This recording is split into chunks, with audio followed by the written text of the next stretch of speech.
biggest, most sophisticated plants in the world. Now, the people are coming out of Michigan.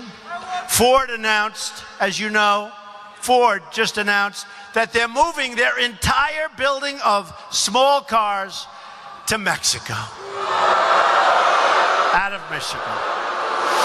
That's on top of a $2.5 billion plant that they built 3 years ago that I've been complaining about for 3 years. And that's why I think we're going to win the state of Michigan, because I've been complaining about this for years, and these other guys, like Hillary, she started complaining about it two days ago. She's not going to do anything. So we're going to create strong borders, and we're not going to let our businesses go. And when Ford says we're leaving, or when Carrier Air Conditioning says they're leaving the great state of Indiana, where we have a wonderful, wonderful vice presidential nominee, Mike Pence, great guy. A great guy, and by the way, a totally loyal person. This guy, he called me up. Do you mind if I put out a statement? No. What would you like to put out? This?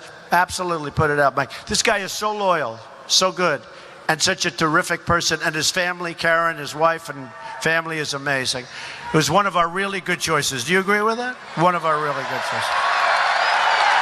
And he's done a great job in Indiana. AAA rating, lowered the taxes, done really a good job. Unlike this guy, Tim Kaine. Do you know, in his first week as governor of Virginia, he signed a $4 billion tax increase. This is what you have. And Hillary Clinton wants to raise your taxes, but he signed a $4 billion tax increase. So here's what's going to happen, folks. When these companies like Carrier Air Conditioning think they're going to leave Indiana, or leave Pennsylvania, or leave Ohio, or leave any of your states, they can go between states. I can't get involved, okay? If you don't mind. That's up to you and your governor and all of the people.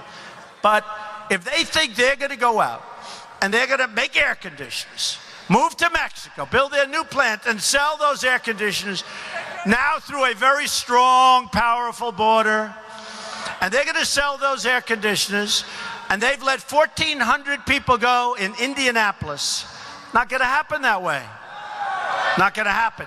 There will be consequences. They will pay a 35% tax on every air conditioner that comes across the border.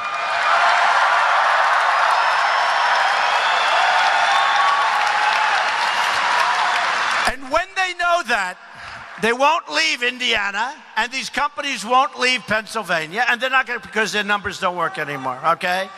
We're going to stop them so easily. And I've been watching these politicians go through this for years. I've been watching them give low-interest loans. I've been watching them give zero-interest loans. These companies don't even need the money, most of them. They take the money.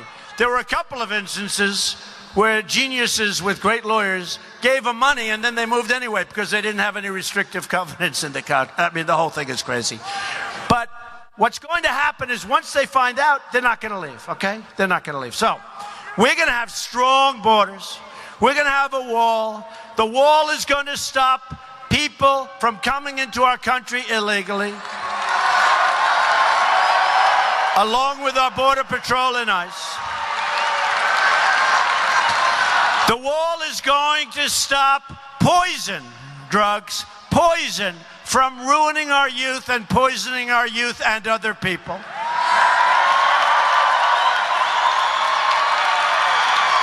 And, you know, I have something I always like doing. I read this when I'm in a good mood. I'm in such a great mood. You know, I wish those cameras would show this crowd. Because if they would, people would be amazed. They never show the crowd. They never show the crowd. Show the crowd. See, they don't want to turn around. Look at the cameras. They face straight. They face straight. My wife is always going, "How was the crowd?" She said it sounded big, but I never see it. They never show the crowd because you know what? They don't want us to win, and they don't show these crowds. But you look at these crowds. Bernie Sanders never even came close. And he was second, by the way. Hey, fellas, turn the cameras around. Seriously, way up there in the upper decks. Show the crowds.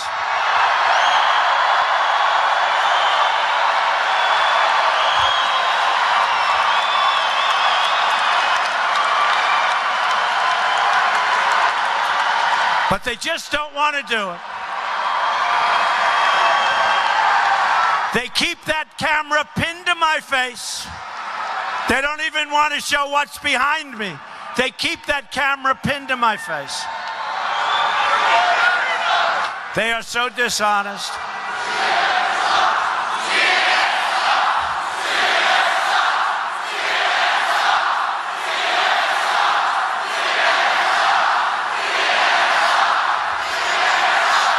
You know, if crooked Hillary Clinton were up here and they had this kind of a crowd, the cameras would be showing the crowd all day long. That's why we have to win this election. We have to take it away from these dishonest characters. So here's the story, folks. It's true. Every night I go home. My wife said, how big was the crowd? She said, it sounded huge. I said, yeah, they have like, what, 16,000 people. So she said, yeah, it sounded that. I said, didn't you see it? No, they never showed the crowd. It's always my face. My face. I don't want to show my face. I want the crowd. But they never move the camera. You know, I used to think they couldn't. I figured they're brand new equipment. They couldn't because mechanically they didn't move. And then but unfortunately, when we had a protester the first time, right? You know what I'm going to say. Those cameras, they turned like a pretzel, the steel. Wah, wah. Yeah. It's true. They look like pretzels. I never knew that steel could be bent in that kind of a configuration. Oh, they're dishonest. But because of the fact that we have lots of problems, but one of the problems we have is a tremendous illegal immigration problem. And now Hillary Clinton wants people to come in from Syria at a rate, think of this.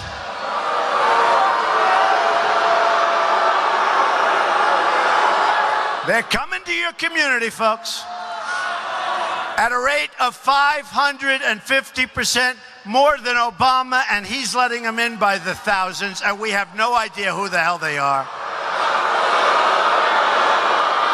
So,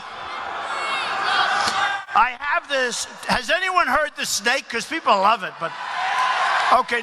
Who has not heard it? Who has heard it? Should we do it or not? Huh? It's so good. So you think of this in terms of illegal immigration, in terms of people coming into our country that we have no idea who they are, and in terms of the fact that lots of bad things will happen. And again, before I start, I have a big heart. You have a big heart. We all have big hearts. We want to see good things happen, right? So we're going to build safe zones in Syria. We're going to have the Gulf states pay for it because we owe right now $20 trillion. It's doubled during Obama's term. And the bad part, it doubled and we didn't do anything. We didn't fix our roads, our bridges, our tunnels, our hospitals, our airports are a mess. They're like third world. So we have totally too much debt and we didn't fix anything. We got problems.